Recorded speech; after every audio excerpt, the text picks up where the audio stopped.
Калыптанган көз караштарды жоюу, кыялдарды ишке ашыруу, бирдей укук, бирдей мамиле.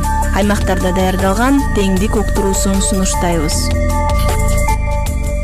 Кутмандуу күнүңүздөр менен ардактуу замандаштар. Тонук жамааттык мультимедиа борборунда теңдик долбоорунун алкагында даярдалган алгачкы уктуруубуз. Кесип коомдо адам баласына кызмат кылат жана анын бир нече түрү бар. Кесип адамдарга, техникага же мал жанга байланыштуу болот. Баетов айылынын тургуну Гүланда Кайыпованын кесиби да дал ушул мал жанга байланыштуу. Тактап айтканда, ал райондогу жалгыз ветеринар айым. Кыргыз агрардык академиясынын ветеринария факультетинде билим алып, окууну аяктагандан кийин алгач өз айылында ветеринар болуп эмгектенген. Өз кесиби тууралуу каарманыбыз мындай дейт. Ветеринардык кесип менимче аябагандай жоопкерчиликтүү. Себеби дегенде адамдардын 80% азык түлүгү айча азыктардан турат. Бардыгынын адамга зыяндуулугун, зыянсыздыгын ветеринардык лаборатория аныктап берет. Адамга жугуучу жугуштуу ооруларды алдын алат, мисалы вакцинация кылат, эгер оору чыгып кетсе дарылайт, дезинфекция кылат. Эгерде ушу ветеринарлар иштебей калган болсо, адамдардын жок болуп кетүү коркунучу бар да. Себеби деген жаныбарлардан адамдарга жугуп адамдарды бүт бойдон кырылтып салуучу дагы оорулар бар да. Же болбосо бул улут катары кенофондун жоголушуна, же болбосо тукумсуз болуп калышына алып келүүчү оорулар бар. Адатта мал ооруларынын клиникалык белгилеринен аныкталат. Мал ээсинен ар кандай сурамжылоо жана лабораториялык текшерүүлөр жүргүзүлүп, илдетине жараша көрсөтмө берилет. Булардын деле температурасын ченеп, дем алуу органдарын, жүрөктүн согушун тыңшап, диагноз боюнча назначение берилип дарыланат. Малдарда деле хирургиялык ооруларына операция жасалат.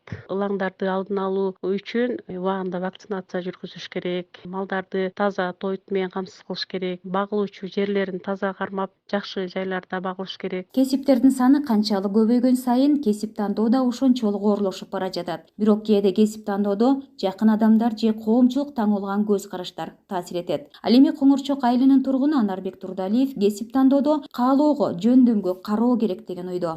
Азыркы заманда бул кесип тандоодо баары эле бирдей деп ойлойм. Азыр самолет айдап атат кыздарыбыз, машинанын түрүн айдап атат. Америкада килейген тралдарды, килейген шаландаларды айдап атат. Бардык нерсенин адамдын жөндөмү керек. Биздин апаларыбыз, чоң апаларыбыз жакшынакай колхоздун жерин айдап, трактор айдашып, машина айдашып, эски машиналарды ал убакта дагы. Кайназарова деген апаларыбыз кысылча айдап эле ошонун баары эле баркына жеткен. Курманжандатка апабыз килейген армияны башкарган. Кыргызда жок, бул кыска болбойт, тиги балага болбойт деген бир терс ойлор бар. Ал заманды унутуш керек. Кесип тандоодо тажрыйба алуу, көзү жетик улуулар ар дайым багыт берип келишкен. Кесипти туура эмес тандоо бул келечекти туура эмес тандоо менен барабар. Актала райондук билим берүү бөлүмүнүн башчысы Каныбек Эсеналиев чындыгында кесип тандоодо таңууланган көз караштар бар экенин айтты. Эркек балдарга мугалимдик болбойт дегендер дагы эми кыз балага антип ушул чуркасын, кыз балага антип ойноп жүрсүн, кыз балага антип тиги үскүлтүнүп болсун дегендей көз караш да бар.